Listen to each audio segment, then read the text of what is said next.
Bonjour à tous et bienvenue dans ce deuxième épisode de Mix the Tea dans lequel, comme vous le voyez, j'ai un peu investi au niveau du décor mais aussi au niveau du make-up, des tenues, etc. Étant donné que j'ai vu que le premier épisode vous a énormément plu, je me suis dit que j'allais littéralement tout donner pour que cette série de vidéos explose. C'est la raison pour laquelle, avant de commencer, si vous êtes content de me retrouver, n'oubliez pas de liker, commenter avec le hashtag MTT, rejoignez-moi sur tous les réseaux sociaux, je vous laisse prendre un truc à boire et sans plus tarder, j'ai envie de vous dire générique parce que le sommaire est chargé et je vais vous le donner tout de suite. Aujourd'hui, dans cette vidéo, nous allons parler du cas Maeva Maes parce qu'il y a eu de nouvelles choses à ce propos. On va aussi revenir sur Shein, une polémique qui ne cesse jamais. Aussi sur les révélations de Jérém Star, celle de Giuseppa. On va parler de Lana Del Rey qui a vécu un drame, mais vraiment que je trouve atroce. Sur Lena Situation qui a fait parler d'elle. Et évidemment, les trois gros sujets du jour qui seront à la fin de cette vidéo concernant Magali Berda, Aquababe et aussi la polémique concernant les streameuses qui se déroulent en ce moment. Mais avant toute chose, j'avais envie de commencer par un petit message de Nabila que j'ai trouvé sur Twitter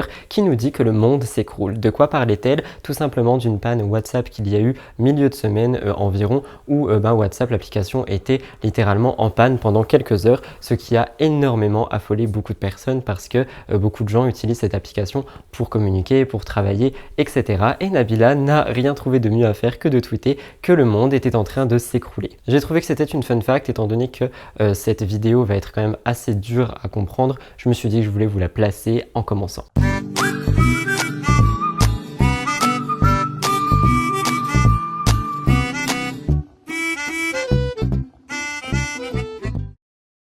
Évidemment, Maeva Maes partie 2, il fallait à tout prix que je fasse suite à ce que je vous ai raconté la semaine dernière par rapport à ces deux personnes. Pour rappel, il y a eu une rumeur comme quoi Maes, rappeur donc français, aurait eu une relation avec Maeva et ceci a posé problème parce que Maes est un père qui a donc des enfants et qui est aussi marié. Donc ça avait beaucoup attristé tout le monde cette rumeur parce que Maeva dit que c'est faux. En même temps, on avait 2-3 messages qui auraient montré que c'était vrai, mais ces messages étaient aussi faux. Donc j'ai décidé de revenir sur ça pour vous. Mais pour rappel, rappelez-vous, Maeva était vraiment très triste par rapport à ça. Je vous ai même fait un réel par rapport à toute cette histoire. Donc je vous pose ça ici, histoire que vous soyez un petit peu dans le contexte. Rappelez-vous, la première conversation qui est sortie était celle-ci où on voyait Maeva et Maes en train de discuter et on pouvait lire « Non mais toi, à quoi tu joues à mentir et à me salir comme ça? Oui, on était en after ensemble, mais on n'a pas couché ensemble. Je me suis vanté d'un mensonge entre potes. Je ne savais pas que la trahison viendrait des plus proches. Désolé du dérangement, ma grande. Je suis le premier qui ne voulait pas que ce vocal fuite. J'ai femme et enfant. » Maeva aurait répondu « À la place de me mentir, fallait réfléchir aux conséquences. Rassure-toi et rassure ta femme. Dis-lui qu'il n'y a rien eu à part un after où il y avait plein de gens avec nous. » Comme vous le voyez, ce message devait servir de preuve pour montrer qu'il n'y avait absolument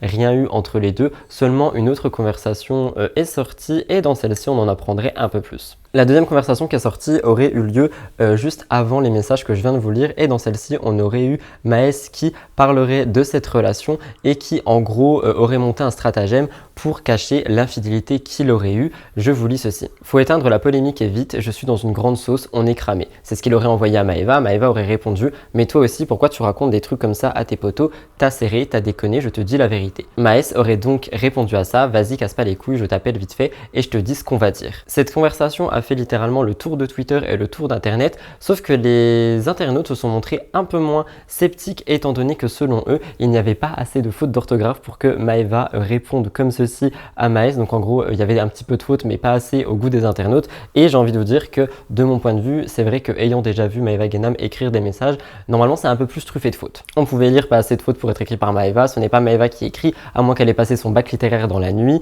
La vraie, elle fait des fautes de fou. Et enfin, Maeva, elle ne sait pas écrire, elle ne parle pas comme ça. Qu'en pensez-vous? Parce que moi, je trouve ça vraiment gros que comme par hasard, cette conversation sorte, mais aussi je trouve ça gros d'accuser quelqu'un de monter ce stratagème. Enfin, je sais pas quoi en penser, mais après, vu ce dont on va parler à la fin de la vidéo concernant ce fameux rappeur, je me dis que c'est peut-être prêt à tout pour garder son image ou tout simplement essayer de se dédouaner de certaines choses. Comme je vous l'ai déjà rappelé, Maeva, elle nie en bloc. Je cite, elle disait « Je n'ai jamais couché avec Maes, sur le bon Dieu, c'est faux, je suis rentrée seule, il y avait Akram et Niska et mes amis. » C'est ce qui avait été entendu dans une conversation téléphonique. Mais, nouveau rebondissement, vendredi 21 octobre, Booba lance un nouvel audio qui, dans celui-ci, laisserait sous-entendre une nouvelle version de l'histoire. Dedans, on entend que Maes laisserait comprendre que Maeva aurait eu beaucoup plus d'attachement envers lui, étant donné qu'elle aurait voulu se marier ou j'en sais rien. Je vous laisse écouter l'audio.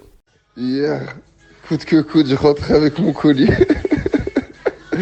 T'es fou, ça fait trop longtemps à tourner autour de moi, elle. Aujourd'hui, j'ai vu, c'était trop, wesh, elle était trop déter. Voilà, elle était trop déter. Wesh, me parler de se mettre avec moi, des trucs et tout, non. Donc est-ce que cet audio est une nouvelle blague devant ses potes comme Maes a essayé de se justifier la première fois, ou est-ce que ça montre une fois de plus que Booba a vraiment toutes les preuves au monde pour montrer que cette infidélité a eu lieu? Je ne sais pas quoi en penser et je vous laisserai me dire ce que vous en pensez dans les commentaires avec le hashtag MTT. Vous le savez, dans cette série de vidéos, on essaie de revenir sur une actu télé, une actu influence, une actu sociétale. J'ai décidé de revenir sur Shein parce que j'ai voulu vous faire une partie, parce que c'est toujours important déjà. Et en fait, je suis tombé sur un post Instagram du compte Raphaël Glucksmann et je l'ai trouvé super intéressant. Donc j'ai décidé de le retranscrire pour vous. Et si jamais, n'hésitez pas à aller suivre ce compte sur Instagram qui fait des milliers de posts vraiment très intéressants, je trouve. Pour rappel, je vous ai déjà fait une vidéo sur Shein. Et une autre de ce style arrive et il me semble qu'elle est déjà sortie au moment où je vous parle. C'était avec Sandria, etc. Et moi-même, j'avais revu ma manière de consommer au fil des mois depuis que j'ai commencé les réseaux tout simplement. Et je vous en ai déjà parlé plus d'une fois, j'avais refusé une collab de Shein, etc. Et en fait, j'ai juste envie de vous rappeler ce qu'est cet iceberg. Déjà, rappelons que c'est une marque de fast fashion. La fast fashion, c'est toujours plus de pièces, toujours plus rapide, toujours plus de tendances, etc. À un moindre coût. Et malheureusement, ça engendre en fait certaines conséquences climatiques, mais aussi sociales pour les employés, etc. On a eu un documentaire qui a été publié sur Channel 4 et grâce à celui-ci, on a pu aller à l'intérieur de Shein et plus précisément de deux usines, étant donné qu'on a une journaliste enquêtrice qui a réussi à avoir moyen d'avoir accès, donc je pense qu'elle s'est fait passer pour une employée, afin de pouvoir aller dans deux usines et tout simplement enquêter sur place et se rendre compte un peu de ce qui se passe vraiment. Premièrement, on va y voir des employés qui sont extrêmement fatigués, épuisés et qui travailleraient 18 heures par jour dans des sales conditions. Une employée dira même « je travaille tous les jours, 100 jours de congé ». Dans la deuxième usine, on va y trouver aussi des travailleurs qui eux perdraient 2/3 de leur salaire lorsqu'ils ont commis une erreur. Et il faut savoir que j'ai aussi vu, parce que j'ai fouiné un peu du coup le documentaire et j'ai vu qu'il y a quelqu'un qui a dit qu'elle prenait ses douches ou qu'elle se lavait les cheveux à ses pauses déj parce qu'elle n'avait aucun autre temps pour ça. Et je veux rappeler quand même que les conditions là-bas sont vraiment horribles dans ce genre malheureusement d'entrepôt et d'usine, et que voilà, je voulais tout simplement faire un message de prévention encore une fois par rapport à la fast fashion et revenir vraiment sur l'iceberg de Shein. Il y a de plus en plus de choses qui sortent, mais malheureusement, vu qu'on en a entendu beaucoup parler aussi à un moment, j'ai l'impression que ça passe un peu à la trappe.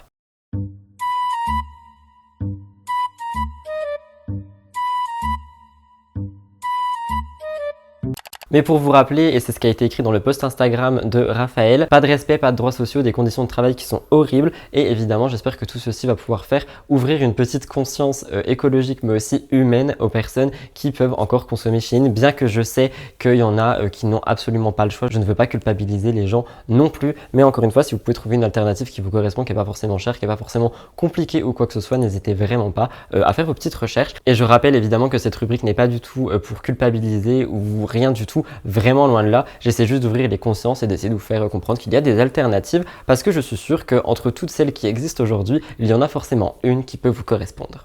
Un autre nom qu'on entend énormément en ce moment est celui de Jérém Star, parce que malgré qu'il soit éloigné des polémiques, du monde de la télé-réalité, etc., ça gravite toujours autour de lui et malheureusement, son nom fait toujours la 1 des médias et pas forcément pour des bonnes choses, bien qu'il essaye lui d'évoluer et de montrer autre chose. Je voulais commencer par revenir sur les révélations faites par Nehuda chez Samzira. Rappelez-vous, comme je vous l'ai dit, elle avait fait une interview chez Sam pour venir parler d'Aurélie Preston et à l'intérieur, elle va déjà nier en bloc qu'elle a eu quoi que ce soit à voir avec cet harcèlement, mais surtout, elle va tout simplement dire qu'elle aussi a vécu un énorme harcèlement de la part de Jérém Star dans le passé par le blogueur qu'il a pu être, et que en gros, elle avait gagné des combats judiciaires contre lui. Elle dira, et je cite en larmes en plus, « J'ai vécu un très gros harcèlement. À ce moment-là, je n'ai jamais regardé un épisode des Anges. Si tu savais ce que j'ai pris sur mon physique, mon nez, sur ci, sur ça, c'est ma mère qui m'a ramassé par terre. Je criais, je cassais tout, une malade, une folle. » Et comme je vous l'ai dit, elle accuse donc l'ancien blogueur Jérém Star d'être à l'origine de ça parce qu'il avait dénoncé des choses qu'il n'aurait pas eu à dénoncer et malheureusement, ça a pu lui porter préjudice à l'un comme à l'autre. Elle dira, j'ai intenté 2 procès contre lui, les 2 procès je les ai gagnés, incitation à la haine raciale, incitation à la violence, harcèlement, et il y a eu beaucoup de chefs d'accusation. Je cite Nehuda vraiment pour vous expliquer, c'est pas pour gagner du temps de vidéo. Jérémy va revenir sur ça, mais d'abord je voulais vous parler d'autre chose parce que récemment il a aussi fait, du coup en fait il a fait 2 vidéos YouTube. Il en a fait une qui est sortie il y a maintenant à peu près une semaine où dessus il parle de son livre, il revient sur les dessous de la télé-réalité et dedans en fait il montre tout simplement un journal intime qu'il a tenu. Il dit qu'il y en avait 4 mais qu'il y en a un qui a été volé et on voit en fait les dessous de la télé-réalité selon Jérém, je précise, ce qu'il aurait vu, etc. Et il raconte tout ça. J'ai retrouvé 2 extraits que Mayamo TV a gentiment fait pour son compte Instagram. Je vous les publie pour que vous ayez un peu une idée. Si jamais ça vous intéresse, je vous conseille d'aller voir la vidéo de Jérém Star. Quand je repense à ce producteur qui a mis enceinte l'une des stars de son programme et qui l'a forcé à avorter parce qu'il était marié. Bon, hier soir, vu qu'elle avait pas mal bu, m'a avoué que ce n'était pas le père de son bébé. Elle est enceinte depuis 2 mois et elle ne l'a pas encore annoncé, mais elle a calculé et c'est le producteur de avec qui elle a couché pendant 1 mois qui est le père, elle est sûre. D'ailleurs, si ça se sait, il perd son poste et la chaîne le vire. Il arrêtait pas de lui envoyer des messages hier. Elle m'a fait lire et il disait qu'il était vraiment trop con de pas avoir mis de note et qu'il fallait absolument qu'elle avorte car sinon ça allait se voir direct à la naissance. En plus de ça, vu qu'il est marié et qu'il a déjà des enfants, c'est problématique. Quand je repense à ce patron d'hôtel qui m'a montré les murs d'une chambre recouverts d'excréments après qu'une nana de télé-réalité fait venir un client, quand je repense aux 200 000 € qu'on m'a proposé de toucher pour aller pourrir une agence d'influence concurrente et ses candidats, moi j'ai jamais accepté d'argent. J'ai retrouvé plusieurs messages qui faisaient état de ces propositions financières. Voilà, il y en a qui s'affichent, vous les voyez. J'ai jamais voulu parce que je trouvais que c'était trop dangereux. Comme vous l'avez vu, des trucs assez sales n'empêchent et on va quand même entendre parler d'une scène où il y aurait eu des excréments sur les murs, où Jérém dira, et je cite, « Sur les caméras, ils ont vu qu'un monsieur de 60-65 ans était monté avec elle dans sa chambre. Ils disent que ce n'était pas un client de l'hôtel. Et le lendemain, il y aurait eu des excréments absolument partout sur les murs. Jérém saurait de quelle candidate il s'agit. Il garde ça pour lui et j'ai envie de dire tant mieux. Mais j'ai envie de vous dire que sa vidéo a fait beaucoup parler et c'est pour ça que je voulais un petit peu vous en parler, vous montrer des extraits. Mais ce n'est pas tout parce que au moment où je vous filme, hier, il est revenu aussi sur ce que Néouda a dit, sur ce qui se passe aussi actuellement avec Aquababe. Et je voulais vous parler de Néouda parce qu'il a dit que oui, il y a eu des condamnations, etc. Il s'est excusé encore une fois publiquement de vive voix et j'ai trouvé ça très honorable de sa part de le faire. Et il dira que dans les chefs d'accusation, il y avait eu un petit millimélo, que c'était surtout des choses par rapport à la vie privée. Il me semble qu'il y avait aussi incitation à la haine. Je vous laisserai parcourir la chaîne de Jérém si jamais vous voulez voir cette vidéo. Mais moi, je voulais souligner ça parce que on lui tape vraiment beaucoup dessus en lui disant que c'est quelqu'un qui a énormément harcelé le milieu de la télé-réalité et que par conséquent, il n'a pas le droit de se placer en tant que sauveur des personnes harcelées en mettant en place des choses, etc. Et j'ai envie de vous dire que je suis absolument pas d'accord et que je pense que dans ce milieu, c'est quelqu'un qui est le mieux placé pour parler de ça et essayer de défendre cette cause. Et j'ai envie de vous demander à vous, qu'en pensez-vous? Parce que c'est vraiment quelque chose qui fait débat. Est-ce que Jérém, oui ou non, est légitime à défendre la cause du harcèlement? Et moi, j'ai l'impression que oui, il est légitime. Allez, on retourne sur un sujet un peu plus léger, mais il va commencer quand même assez tristement. Dernièrement, je vous ai pas, candidate de télé-réalité qui est en couple avec Paga, a fait parler d'elle et a vécu des moments assez difficiles. Elle en a parlé à sa communauté, je vais tout simplement vous la lire. J'en ai marre de faire genre que tout va bien depuis 3 jours. Je me force à faire des stories pour continuer à être active sur les réseaux et je n'apprécie pas le faire car je n'aime pas faire semblant. Voilà, pour être honnête, je ne suis pas bien depuis quelques jours, j'ai le moral à zéro et je suis vraiment ailleurs. Tout le monde a pensé à son chéri Paga parce que dernièrement, ils avaient eu beaucoup de disputes, notamment dans les apprentis aventuriers, etc. Il y avait eu vraiment en fait il y avait eu une déchirure dans le couple et aujourd'hui ça avait l'air d'aller mieux, mais quand on a lu ça on s'est dit peut-être qu'il y avait eu encore une fois un problème. Son absence a aussi été saupoudrée d'une autre rumeur, celle d'une potentielle grossesse, étant donné qu'il y a des gens qui ont été scrutés ce qu'elle mangeait, ce qu'elle buvait, ce que son ventre avait un petit peu grossi ou non, ce qu'elle faisait, pourquoi elle sortait pas, pourquoi elle n'allait pas en tournage, etc. Et tout le monde s'est dit qu'il y avait une potentielle grossesse. Apparemment il l'aurait annoncé à des blogueurs qui eux nous l'ont annoncé et ils nous ont dit que Giuseppa et Paga reviendrait prochainement publiquement pour nous annoncer une grande nouvelle. À côté de ça, elle a aussi pris la parole pour un message positif envers ses abonnés en disant que tout simplement, elle voulait faire du meilleur contenu, mais surtout, je vous ai pas quelqu'un qui est très honnête, sans filtre en fait, et donc elle a décidé de se confier sur ses complexes. Ça va mieux depuis la dernière fois, mais je me sens mal dans ma peau, je ne sais pas comment expliquer. Comme si je me trouvais pas jolie et que je voyais plus mes défauts que d'habitude. J'ai l'impression que même bien habillée ou maquillée, je ne suis toujours pas belle. J'avais envie de mettre un petit peu de soutien envers Giuseppa parce que je trouve que c'est une des seules, du moins candidates, influenceuses, etc., qui se montre vraiment tout le temps, ou presque, sans filtre, sans make-up, etc., et qui s'assume, qui prône ces messages de s'accepter, sans filtre, d'accepter qui on est, etc.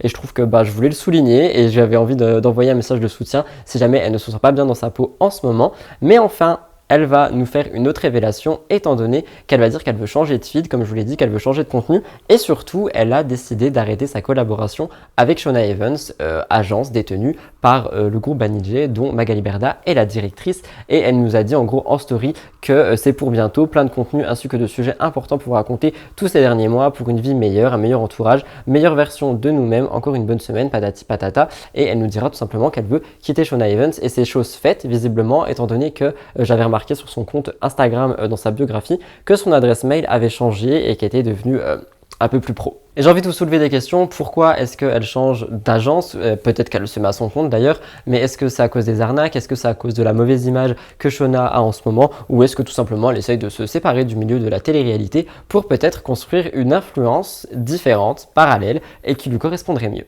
Une autre chose dont je voulais absolument vous parler, ça ne traite pas du tout de télé-réalité, mais c'est quand même une actu. On a tous nos chanteurs, nos chanteuses préférées. Personnellement, moi, c'est Miley Cyrus, Taylor Swift. En ce moment, je suis très Lumbal aussi, alors que je détestais le français et Dieu le sait. Désolé si je viens de taper sur les micros, j'essaye de m'habituer à les avoir. Et tout ça pour vous dire que malheureusement, une chanteuse a vécu dernièrement un drame, je vous l'ai dit dans le sommaire. Dans un post Instagram publié le mercredi 19 octobre, Lana Del Rey va nous dire qu'il y a quelques mois, elle aurait subi un vol et que celui-ci aurait été assez horrible, je vous la cite. J'ai parqué ma voiture à Melrose Place, à Los Angeles. Je me suis éloigné rien qu'une minute. C'était la première fois que je laissais mon sac dans l'habitacle. Quelqu'un a cassé toutes les vitres et l'a pris comme mon ordinateur, mes 3 caméscopes et mes disques durs. Elle dira qu'elle a effacé à distance son contenu parce que dedans en fait il y avait son nouvel album, il y avait aussi un livre qu'elle était en train d'écrire depuis un moment, donc évidemment ça l'a saoulée et c'est un drame. Elle dira: je n'avais pas sauvegardé mon bouquin sur le cloud, plus de 200 pages étaient écrites, donc un livre qu'elle a totalement décidé de réécrire parce qu'elle ne veut pas se laisser abattre. Elle dira que le livre est en effet définitivement perdu mais qu'elle va tout faire pour réécrire le même ou tout simplement reconstruire ce qu'elle avait déjà construit. Par contre pour sa musique, elle va aller un peu plus loin et elle va demander aux personnes qui pourraient tomber sur les morceaux qui pourraient être téléchargés sur internet vu qu'ils ont été volés, de ne pas les écouter, de ne pas écouter ces versions-là, mais d'écouter les versions officielles que Lana nous sortira. Elle dira pour terminer: ces vols sont un barrage à la créativité. En tout cas maintenant, je ne laisserai plus jamais rien dans ma voiture, même pour une petite minute. Je vous laisse écouter. People are still able this week to remotely access my phone and leak our songs and personal photos. Est-ce que vous allez respecter son choix de ne pas écouter la musique si jamais elle tombe quelque part sous votre nez, ou est-ce que votre côté un peu curieux va faire que vous n'allez pas respecter la demande de Lana Del Rey? Je vous laisse me dire tout ça dans les commentaires. Je suis content de pouvoir vous placer Lena Situation dans cette vidéo parce que j'avais très envie de vous parler de ça parce que j'ai trouvé ça très léger comparé à tous les autres sujets. Je me baladais sur Twitter, je suis tombé sur un tweet de Lena et je me suis dit que j'allais vous en parler. Pour commencer, évidemment, je vous la présente pour ceux qui ne la connaissent pas. C'est une icône de YouTube français, surtout en lifestyle, etc. Et elle s'est fait vraiment connaître il y a quelques années. Elle a gagné 2 People's Choice Awards, etc. Et j'avais envie de vous parler de ça parce que j'ai trouvé cette actu assez drôle. Dans ce fameux tweet, en fait, elle retweet quelqu'un qui a publié un article de presse.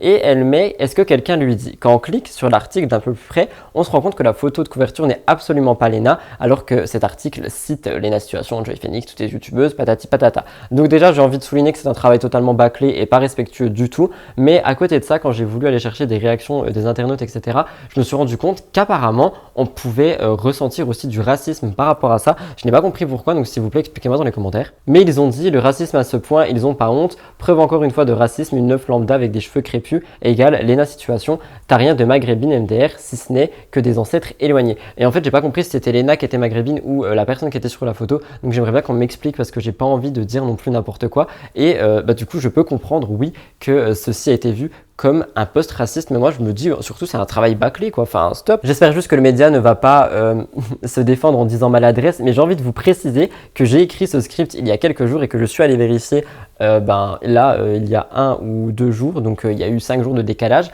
et ils ont laissé ça, ils ont laissé la photo et il n'y a rien qu'à changer, alors que le journal a forcément entendu parler de ça étant donné que Lena est extrêmement connue et que ça leur est forcément arrivé aux oreilles. Autre chose qui a fait beaucoup parler, c'est le MIV de Lena Situation. C'est quelque chose d'assez compliqué à comprendre, donc c'est le Media Impact Value. Sur Google, j'ai trouvé ceci. C'est un algorithme propriétaire créé par Launchmetrics pour mesurer et comparer l'impact de tous les placements médiatiques et les mentions sur les différentes voies dans les secteurs de la mode, la luxe et la beauté. Donc en gros, ça serait un peu pour voir ce que un créateur vaut par rapport à son post. Si j'ai bien compris, n'hésitez pas à réexpliquer ceci aussi en commentaire pour ceux qui n'auraient pas compris ce que c'est. C'est assez complexe. Si vous voulez plus d'informations, je vous laisserai aller voir sur le site launchmetrics.com qui explique absolument tout ça parce que c'est le site fondateur en gros du MIV si je ne dis pas de bêtises. Le 18 octobre dernier, Lena Situation a posté quelque chose par rapport à son MIV. Elle affichait 1,2 million de dollars et en gros, il y a beaucoup de gens qui ont cru que c'était son salaire et elle a rétorqué en disant que absolument pas, ce n'était pas son salaire,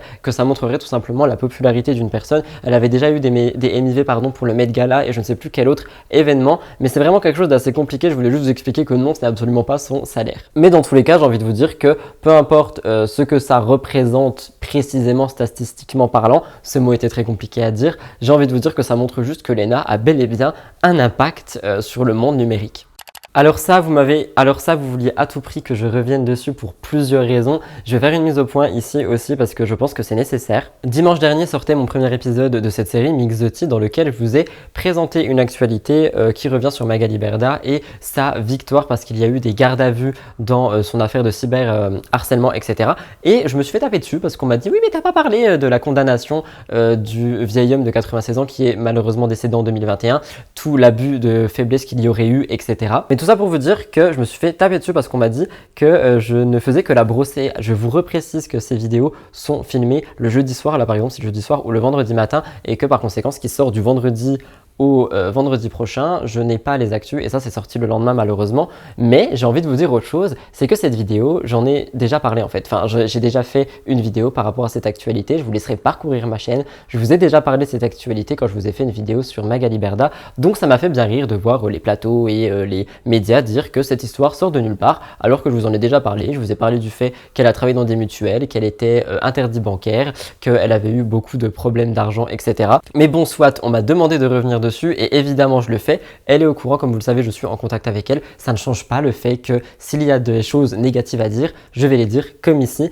donc s'il vous plaît essayez de peser ça avec moi parce que je ne suis pas à vendre et je le dirai à chaque fois, je peux avoir des contacts tant mieux, s'ils acceptent le fait que je dise des choses positives comme négatives sur elle, tant mieux, s'ils n'acceptent pas, ils peuvent aller voir ailleurs. Mais tout ça pour vous dire que Magali Berda est un nom qui ne cesse de revenir dans l'actualité, à la tête de Shona Evans qui est une agence de placement de produits, elle est aussi visée par Booba quotidiennement en ce moment dans des histoires d'harcèlement, etc. Il dénonce arnaque, mensonge et tout ceci qui se trame dans Shona Evans, mais Magali a clairement fait comprendre qu'elle voulait redorer l'image de son agence en se séparant de certains candidats, en essayant d'intégrer des influenceurs et des meilleures marques, sauf que cette fois-ci, une autre chose est tombée le lendemain de sa fameuse vidéo en pleurs où elle annonçait être très heureuse, c'est une condamnation qui a eu lieu en 2019. Les médias ont reconnu ceci maintenant, donc je suis obligé de vous en reparler, bien que je vous ai déjà fait une vidéo dessus. Selon les informations de l'Informé, qui est un nouveau média, je crois, ils ont publié un article le 21 octobre en disant que Magali Berda a été condamnée en 2019 à 1 an de prison avec sursis et une interdiction de gérer une société. Elle a été notamment accusée d'abus de faiblesse et de blanchiment d'argent, et je vais vous expliquer ceci très grossièrement, mais en gros, elle aurait utilisé sa position et la faiblesse d'un homme de 96 ans pour tout simplement lui escroquer des chèques jusqu'à un montant de 221 556 €. Et d'après les informations que j'ai pu récolter dans le dernier épisode de Aja de Samzira, il y aurait effectivement eu du blanchiment d'argent parce que Magali aurait redistribué cet argent à des proches autour d'elle pour ensuite l'avoir sur son compte. Je vous laisserai voir Aja qui a fait des meilleures recherches que moi sur le blanchiment parce que moi je m'y connais absolument pas du tout. Moi j'avais vraiment parlé de la condamnation, etc. Mais tout ça pour vous dire que oui, c'est arrivé et que si ça s'est vraiment passé comme les médias le décrivent, je trouve ça absolument dégueulasse de profiter de quelqu'un pour peut-être s'en sortir parce qu'elle était endettée ou j'en sais rien. Je pense qu'il y a d'autres moyens beaucoup plus humains et respectables. Deux autres points sur lesquels je veux revenir dans cette actualité qui est quand même assez grosse. Comment est-ce qu'elle fait pour être à la tête de Shona Evans? Comme je vous l'ai dit tout à l'heure, Shona Evans appartient principalement à Banijay parce qu'il me semble qu'il y a beaucoup de gens et d'entreprises qui ont des parts dans Shona et Magali n'est tout simplement que directrice de Shona Evans. Elle ne gère donc pas l'agence elle-même et c'est pour ça qu'en fait elle a réussi à passer en dessous entre les mailles du filet pour pouvoir faire ça. Ce qui s'est passé avec le vieil homme, c'est que cette histoire s'est déroulée en 2016 et Magali, c'est pour ça qu'elle m'a dit qu'elle ne voulait pas répondre parce que pour elle ça date d'il y a très longtemps et qu'elle ne veut pas en reparler et j'ai envie de vous dire que c'est son droit. C'est vrai que c'est le passé, si elle n'a pas envie d'en reparler, elle a le droit de ne pas en reparler. Par contre, malheureusement ça sort publiquement et je pense que peut-être un message aurait pu calmer les foudres des internautes. Mais moi ce que je trouve ça vraiment ironique, c'est que comme par hasard, cette histoire ressort le lendemain où elle est heureuse et j'ai envie de dire que ça a été forcément calculé par Booba. Je suis désolé, c'est pas du tout pour prendre et je ne prends pas la défense de Magali Berda, mais je me dis qu'elle aurait au moins pu savourer sa victoire juridique sans qu'on lui ressorte encore un truc de son passé. Surtout que comme je vous l'ai dit, si je l'ai trouvé sur internet et que j'ai réussi à vous faire une vidéo là-dessus, c'est que c'était connu et il me semble qu'il y avait même une dizaine ou une vingtaine d'entre vous qui m'avaient parlé de cette histoire en DM en me disant d'aller creuser avant que je fasse ma vidéo dessus. Donc je pense que juste c'était pas le buzz du moment, mais il y en a qui en ont parlé et je voulais le souligner. Donc peut-être que oui, c'est pour ça qu'elle en a marre de s'exprimer là-dessus et que tout simplement elle n'avait pas pas envie de le faire à ce moment. C'est mon bon vouloir de penser ça. Je vous laisserai me donner votre pensée dans les commentaires par rapport à tout ceci, qu'on aime ou qu'on n'aime pas Magali Berda, s'il vous plaît. Restez respectueux.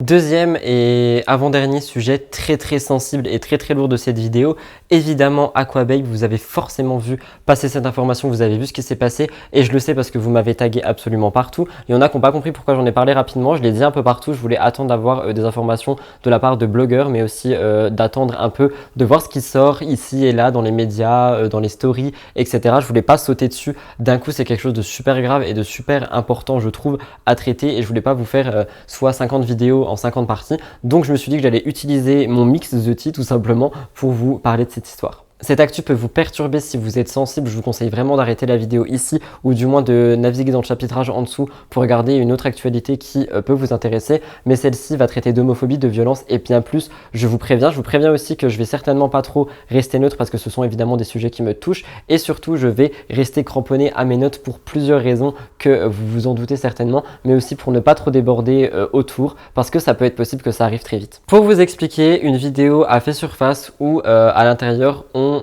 on verrait mais on entendrait potentiellement le rappeur Maes, donc dont je vous ai parlé tout à l'heure, en train de kidnapper un blogueur, ancien blogueur, Aquababe. J'utilise le conditionnel parce qu'il y a eu 2 vidéos et je vais vous expliquer. Pour vous expliquer, une vidéo a fait surface où à l'intérieur on voit le rappeur Maes dans une voiture et derrière on voit l'ancien blogueur Aquababe qui a l'air pas très à l'aise et qui a l'air de se faire kidnapper tout simplement. Je vais utiliser le conditionnel parce qu'il y a 2 vidéos et je vous expliquerai juste après, mais pour le moment je vais vous présenter. Donc il y avait Aquababe sur cette vidéo et comme je vous l'ai dit, elle a été suivie d'une deuxième où on voit Aquababe au sol en train de se faire agresser, de se faire frapper et de se faire insulter et bien plus que ça. C'est une vidéo qui est absolument traumatisante à regarder. Il y aura un extrait dans la mienne qui est totalement flouté, mais s'il vous plaît, n'allez pas chercher cette vidéo et n'allez pas la regarder en entier.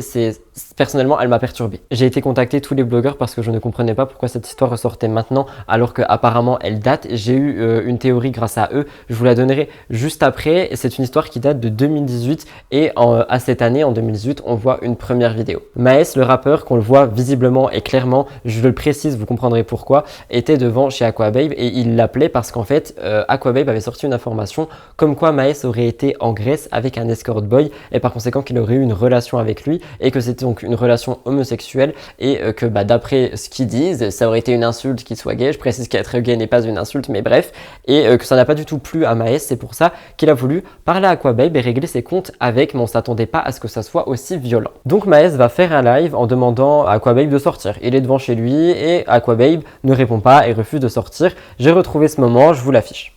Lui donner une petite interview? Vous voulez une interview, on va lui donner. On va lui donner une interview. Elle est pas prête, hein. On va aller se boire un petit café en attendant qu'il descende. Bon. Passer, il sera peut-être là. Anis, on revient, hein. Pourtant, suite à ça, effectivement, il s'est fait, j'ai envie de dire, kidnapper parce qu'ils ont réussi à le choper. Et on a eu une autre vidéo qui est sortie après celle de la voiture, comme je vous l'ai dit, qui est donc celle où il se fait frapper, etc. Et là, malheureusement, je peux juste vous dire qu'on ne voit pas le visage des agresseurs. Donc, je ne peux pas affirmer qu'il s'agit de quelqu'un ou de quelque chose d'autre ou de quelqu'un d'autre ou peu importe. Sauf que, a contrario, lui, Aquababe, a bel et bien porté plainte contre Maes et les 3 autres personnes. C'est ce qui a été dit sur le plateau de Samzira et c'est ce que les informations que Aquababe a donné à Samzira. Je vous les retransmets ici. Mon gars! Enlève tes mains, fils de p. C'est qui le p? C'est moi. C'est toi le p. C'est moi. Ah. Je suis désolé. Bon voilà, allez, fils de p. C'est qui le p? Enlève tes mains, fils de p. Non. Enlève tes mains. Non. Hein? Attends, d'accord. Ça va durer longtemps, regarde. Il a aussi parlé de Dylan Thierry et je vais y revenir pour que vous compreniez en disant qu'il n'a pas porté plainte contre lui mais qu'il a évidemment confié à la police qu'il était en possession des vidéos. Vous allez comprendre dans 3 minutes, je vais y revenir. Je voulais aussi vous souligner que cette agression est évidemment une agression totalement homophobe. Ça s'entend dans les dires en fait, ça s'entend dans les insultes que vous avez entendues pour ce que je n'ai pas bipé et pour ce que je vous ai montré parce que apparemment c'est... Enfin non, j'ai pas envie d'entrer dans les détails mais bref. On m'a mis dans la voiture et là c'est parti. Je vais manger des tartes, des pêches et tout. Parce que en gros j'étais assis dans la voiture, au milieu, une personne à ma gauche, une personne à ma droite.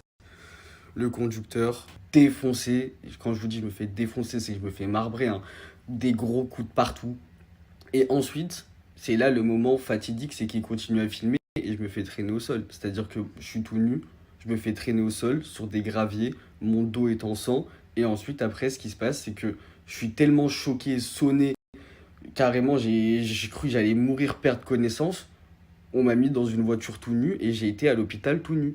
Et du coup, à toutes les personnes qui me regardent, qui ne sont pas dans la norme ou quoi que, comme moi, j'ai envie de vous dire, et qui vous sentez mal par rapport à cette histoire, qui avait peur, nous ne sommes pas tout seuls en fait, et on a juste besoin de se serrer les coudes et d'éviter que ce genre de personnes restent impunies pour les actes qu'ils ont commis, peu importe ce que Aquababe a fait en 2018 et avant, peu importe le blogueur qu'il a été, peu importe les harcèlements qu'il a causés, ceux-ci ne méritent pas cela, je suis désolé. Dans la vidéo, on le voit se faire insulter, on le voit se faire humilier, on le voit se faire agresser en fait tout simplement.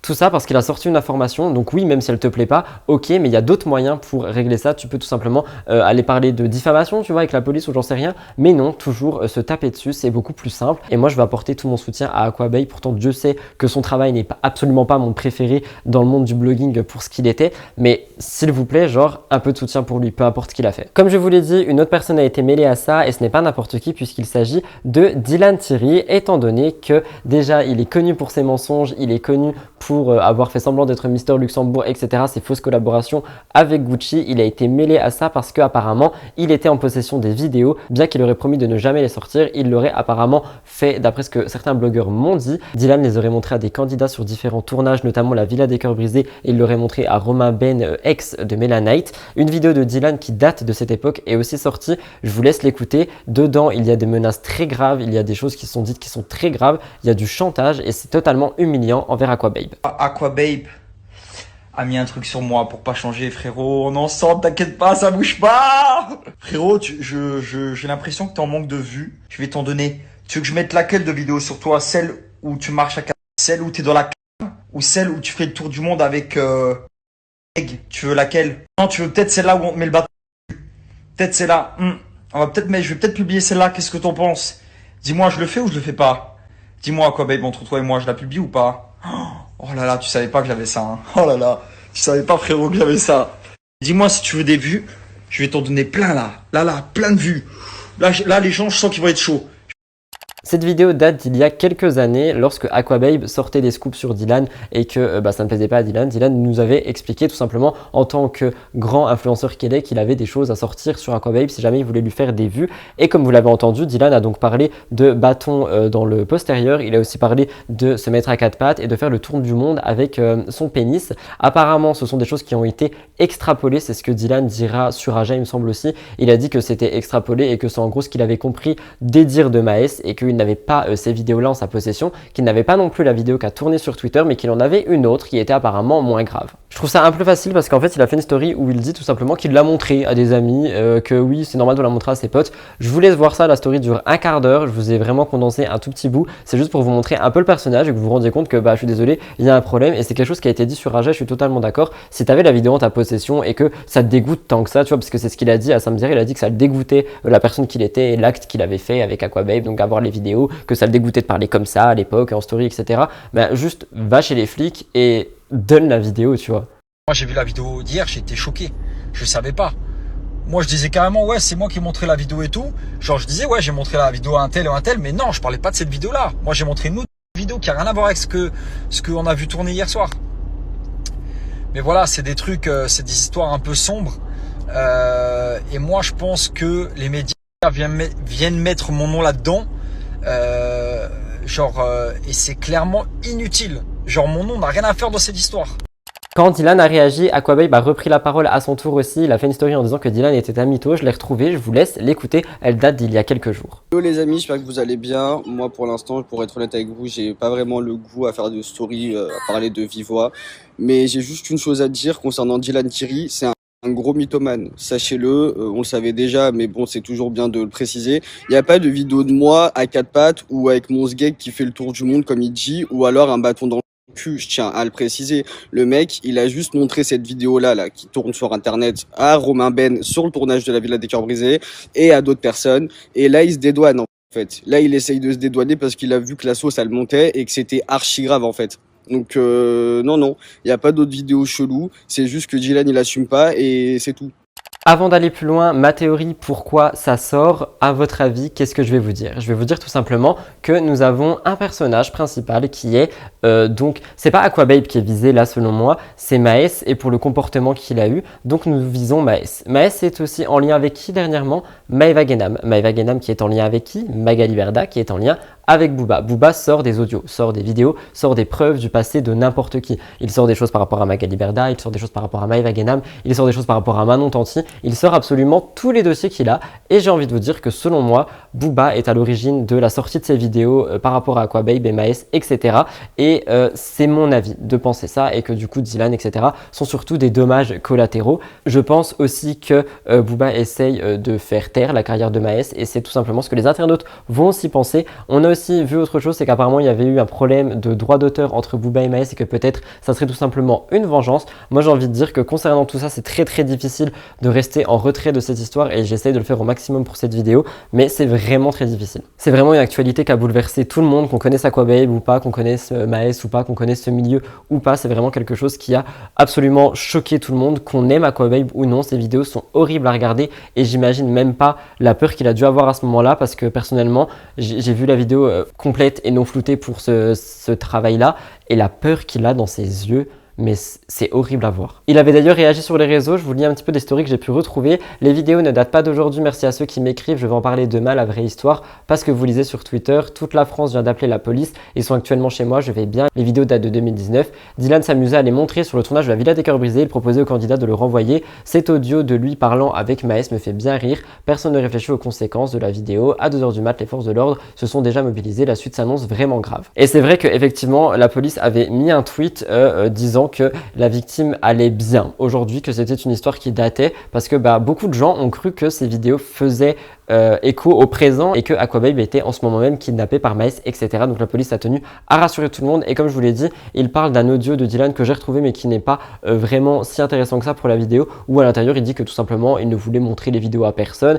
Comme l'a dit Aquababe et comme ça m'a été rapporté d'après mes informations, apparemment c'est faux, il aurait montré la vidéo à quelqu'un et qui en plus d'après Aquababe serait la même qu'on a vue. Maes lui aussi prendra la parole et ira un peu dans mon sens, j'ai envie de vous dire, parce qu'il dira Dylan n'a rien à voir avec la fuite de la vidéo, tout vient de Booba, #assumé. L'album sortira quoi qu'il arrive, mort ou Ostar, bande de cons. Donc là on comprend que d'après Maes, ça serait vraiment une vengeance en fait de la part de Booba qui voudrait pas que son album sorte, ou peu importe, et que ça n'aurait rien à voir avec Dylan, parce que beaucoup en fait se sont concentrés sur Dylan, sur pourquoi est-ce qu'il avait ces vidéos, est-ce que c'est lui qui les a sorties, etc. Mais c'est pas du tout ça le problème. Le problème c'est que on a quelqu'un qui a commis une agression homophobe sur une autre personne et c'est ça qui doit être jugé. Dylan, ça serait un dommage collatéral au procès parce que oui, il avait ses vidéos et qu'il avait qu'à les donner aux forces de l'ordre, mais c'est pas du tout le début du problème en fait. Comme je vous l'ai dit tout à l'heure, Jérém Star a aussi pris la parole sur ça en donnant son soutien à Aquababe, mais en rappelant aussi qu'en 2018 c'était un blogueur assez controversé et que d'ailleurs il doit toujours se faire juger à ce sujet, notamment par rapport au Jérém Star Gate, parce que pour ceux qui ne sont pas au courant,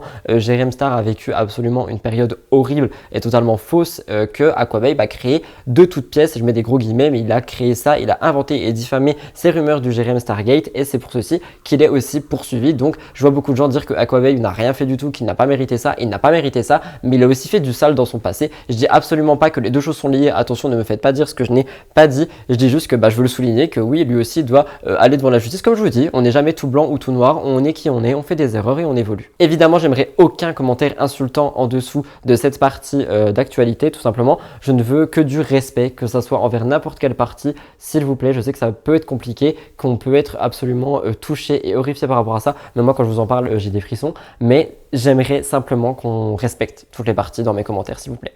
Je pense que la vidéo est déjà extrêmement longue, mais je voulais terminer avec cette actualité dont on m'a demandé de parler, qui est tout simplement le #MeToo sur Twitch. En fait, pour vous expliquer, on m'a tagué un petit peu partout en me disant qu'en ce moment, les streameuses de Twitch vivaient des sales périodes, tout simplement parce qu'elles se font harceler ou parce qu'il y a des problèmes, parce qu'on retrouve leurs photos un peu partout. J'ai donc décidé de creuser et je me suis rendu compte qu'en effet, il y avait ce genre de problème. Dernièrement, c'est la streameuse Magla, que je ne connaissais pas du tout mais que je trouve très élégante, qui a posté un gros coup de gueule sur Twitter. Elle est connue pour faire du gaming, elle a 28 ans, elle nous fera part en fait de son quotidien sur internet qui ressemble à l'enfer, je la cite. Je cite France TV Info qui revient sur l'affaire. Des centaines de pages où des hommes postent des photos d'eux en train de se masturber sur des photos d'elle. Elle décrit aussi des sujets de discussion sur Reddit avec des topics entiers sur un bout de peau qui dépasse ou des trucs qu'ils trouvent hot. La streameuse évoque également un autre réseau social, Discord, ou ces forums où elle fait face à des commentaires qui appellent à la ou à des montages vidéo où on assemble son visage avec des corps d'actrices porno. J'ai effectivement été voir le Twitter de Magla et elle a absolument tout affiché, donc elle a tout mis et j'ai trouvé ça mais absolument dégueulasse. Comment est-ce qu'on peut faire ça? Comment est-ce que tu peux prendre la tête de quelqu'un et la coller sur le corps de quelqu'un d'autre? Enfin, c'est quoi l'intérêt? Pourquoi vouloir détruire quelqu'un jusque-là? On va où? Nous sommes sur des choses qui sont absolument très graves. Tout est sorti début de semaine et personne n'en a parlé. Je comprends pas pourquoi est-ce qu'on parle du coup H24 de Magali et tout, mais pourquoi est-ce qu'on parle pas de ce genre de choses qui est quand même absolument très grave. J'ai vu les montages vidéo, mais c'est très grave. Donc à part Twitter et Brut quand on en parlait, merci de m'avoir tagué dedans quoi. Comme je viens de vous le dire, c'est quelque chose de très grave, mais en plus de ça, ce n'est même pas la première personne concernée, étant donné qu'il y a d'autres streameuses qui sont concernées par ça. J'en vois énormément sur Twitter qui se plaignent des hommes qui peuvent passer. Attention, je ne catégorise pas tous les hommes encore une fois, mais des lourdins qui peuvent passer, mais aussi de l'harcèlement qui peut découler par derrière, des remarques sur le physique ou sur machin ou sur bidule. Je vous rappelle que streameuse, c'est pas des bouts de viande, tu vois. Donc s'il vous plaît, respectez ça. Et en fait, avec le coup de gueule de Magla, il y a une sorte de mouvement MeToo qui s'est développé par rapport au stream et qui est en train d'apparaître. Et comme je vous l'ai dit, c'est pas du tout la première qui a parlé de ça parce que d'après mes informations, une streameuse avait déjà parlé de ça et je cite, elle disait: il y a 2 ans, j'avais fait face à beaucoup de harcèlement, de nombreuses menaces de mort par mail. En fait, on n'a jamais mis en lumière ce type de comportement puisque plusieurs streameuses l'avaient aussi fait. Le seul problème, c'est qu'on a enfui tout ça puis on s'est dit, on a juste à subir. Déjà, comme je viens de vous le dire, c'est très grave et je comprends pas pourquoi. Est-ce que une parole, ça ne fait rien. 2 paroles, ça ne fait rien. Vous voulez la 3e actu par rapport à ce sujet? On a franchi la barrière du virtuel pour aller dans le réel, étant donné qu'une streameuse du nom de Shiro Nami a dit: je suis impuissante et perdue, j'ai peur à chaque appel quand je sors, je regarde toutes les voitures qui passent, je pense que je suis un peu sonnée. Pourquoi? Parce que j'ai réussi à retrouver 2 extraits de ces lives où à l'intérieur, quelqu'un qui était d'ailleurs en train de la regarder était en train de la menacer de viol, d'agression et de meurtre en disant qu'il avait trouvé son adresse. Tout ceci a été filmé, j'ai trouvé les extraits, je vous les mets à l'écran, c'est absolument insoutenable. Bah les gars, écoutez, c'est un mec effectivement qui est sur mon live, donc tu dois sûrement me regarder mec, qui a mon adresse, qui vient littéralement de s'excuser parce que il a pas fait exprès d'afficher son numéro, donc il m'a demandé de pas porter plainte, sauf que par la suite, il m'a dit que si je portais plainte, il allait venir chez moi et me... Qu'est-ce que tu me veux? T'as pas compris ce que je t'ai dit là? Pourquoi tu fais la poucave comme ça? C'est ce qu'on fait nous en Israël au poucave. Vas-y, dis-moi. On les décapite et on les viole. Ok, vas-y. Et quoi d'autre? Moi je suis un malade mental moi. Et du coup quoi d'autre? Moi je suis un malade mental. Et quoi d'autre? Bah écoute, vas-y, ça m'excite en fait quand t'es inquiète comme ça là. Ouais. De te voir en fait souffrir, ça me fait bander là. Quoi d'autre? Ça a l'air de te plaire ce que je te dis. Ça a l'air de te plaire là. Je te vois, tu souris. J'ai envie de dire karma, mais vraiment fort. Il avait oublié de masquer son numéro. Par conséquent, elle a pu porter, déposer plainte et ouvrir une enquête par rapport à ça avec le numéro de la personne. Et en fait, elle a enregistré tous les extraits. Et je sais pas si vous avez entendu dans les extraits que j'ai mis, mais elle dit oui, continue. C'est pour qu'il dise le plus de choses possible afin qu'elle puisse porter une grosse plainte contre lui. Et heureusement, je trouve ça extrêmement fort de sa part de le faire. Mais encore une fois, ça n'avance pas. Et pourquoi on n'en parle pas? Pourquoi? J'ai l'impression, et peut-être que je me trompe, mais j'ai l'impression qu'à part les streameuses, je suis la seule personne là tout de suite à vous avoir parlé de ceci. Comme je vous ai parlé d'Amouranth il y a quelques jours ou une semaine, je ne sais plus, mais c'est des sujets. En fait, j'ai l'impression que tout le côté Twitch n'est jamais vu ou visible. Et j'ai l'impression que dès qu'on parle d'une streameuse, on ne va pas creuser plus loin. Pourtant, quand on m'a juste parlé de Magla, j'ai trouvé tellement de choses. Je suis tombé sur des tweets de plein de streameuses qui se plaignent. Je suis tombé sur cette fameuse histoire de Shiro Nami qui est aussi actuelle, mais qui est horrible. Enfin, vous imaginez la peur de la menace au téléphone, etc. en disant que je connais ton adresse, j'arrive chez toi et tout ça, je suis là pour te viol ou pour te tuer. Enfin, stop quoi. C'est littéralement un harcèlement qui s'est passé en plein live devant tous les viewers de la streameuse et heureusement parce que ça lui permettra tout simplement d'aller porter plainte. Je sais pas ce que j'ai passé dans les extraits, mais voici un peu ce qu'il a dit. T'as pas compris ce que je t'ai dit, pourquoi tu fais la poucave? Tu sais ce qu'on fait en Israël au poucave, on les décapite et on les... Je suis un malade mental. Il ira beaucoup plus loin dans tous les mots. Évidemment, je ne vous ai pas mis les mots les plus durs parce que je sais qu'il y a des jeunes qui me regardent, je sais qu'il y a des mamans qui me regardent avec des enfants et j'avais pas envie de vraiment rentrer dans ce détail, mais c'est pour vous montrer que oui, les réseaux, c'est pas tout beau et que, s'il vous plaît, ne faites pas ça. Je sais pas, si vous vous sentez mal, si y a un problème dans votre tête, dans votre journée, n'allez pas vous défouler sur quelqu'un qui n'a rien demandé. Des plaintes ont été déposées et vont être déposées par certaines streameuses. Je vous en ai parlé que de 3 parce que c'est les 3 aussi qui sont ressortis, mais je vous assure qu'il y en a vraiment beaucoup. Allez sur Twitter, tapez Twitch, regardez un peu ce qui se passe. C'est quotidien en fait. Quand c'est pas de l'harcèlement dans le chat, quand c'est pas de l'harcèlement sur le physique, c'est de l'harcèlement à moitié sexuel. Enfin, il y a vraiment tout ceci qui se mélange en ce moment par rapport aux streameuses et j'aimerais qu'on en parle, j'aimerais qu'il se passe quelque chose et j'envoie évidemment tout mon soutien à n'importe quel streamer et streameuse qui me suit parce que là j'ai parlé des streameuses mais je pense que c'est aussi le cas pour les streamers et que je sais que déjà rien que moi sur Twitch en étant un peu, j'ai envie de dire, fofolle entre gros guillemets parce que ce n'est pas du tout ce pourquoi je me considère mais c'est ce pourquoi je suis caractérisé, j'imagine même pas que des gens vraiment connus sur Twitch, femmes qui n'hésitent pas à s'habiller d'une certaine manière parce qu'elles ont envie de se trouver belles ou peu importe, j'imagine même pas les critiques qu'elles doivent recevoir, tu vois. Donc aussi merci aux modérateurs d'être là, mais encore une fois, meilleur message de soutien et tout mon soutien en fait et tout mon amour aux streameuses qui traversent ça. Big up et laissez les gens vivre s'il vous plaît. J'ai terminé par cette phrase et je pense qu'elle est la plus complète. On ne considère pas une streameuse comme un bout de viande ou comme quelqu'un qui est un défouloir. Voilà tout le monde, je pense que cette vidéo a été extrêmement longue vu le temps que je vois au compteur. J'espère qu'elle a pu vous plaire. Je me rends compte aussi que le micro était peut-être un peu fort. J'espère que ce n'a pas été le cas et j'espère sincèrement que j'ai pu revenir sur autant d'actualités que possible pour vous satisfaire pour cet épisode de Mix the Tea. Si vous avez remarqué des différences au niveau du décor ou quoi que ce soit, des choses qui vous plaisent, des choses qui vous plaisent moins, n'hésitez pas à revenir dessus en commentaire avec le hashtag MTT, à liker cette vidéo à fond, la partager à tous ceux que vous connaissez si jamais vous voulez faire connaître ce début d'émission parce que pour moi, je pense que Mix the Tea a un très grand avenir. Que je sois seul ou non, je pense qu'on peut aller loin tous ensemble. Je vous remercie encore une fois pour votre confiance, de me laisser vous guider vers l'actualité, etc. Je vous remercie aussi de me taguer sur tout ce que vous trouvez au long de la semaine afin de pouvoir vous en parler le dimanche. Je vous fais plein de gros bisous, j'espère sincèrement que cette vidéo vous a plu. N'hésitez pas à me donner tous vos avis et moi je vous dis que du love et à demain pour un nouvel épisode de Spill the Tea et à dimanche prochain pour ceux qui ne regardent que Mix the Tea. Évidemment, je le demande pour ceux qui sont restés jusqu'ici, notez ma tenue, mon make-up et ma coiffure sur 10. J'essaye d'être la version de moi la plus adulte et mature possible vu les sujets compliqués qu'on avait à traiter. Je vous aime, à bientôt.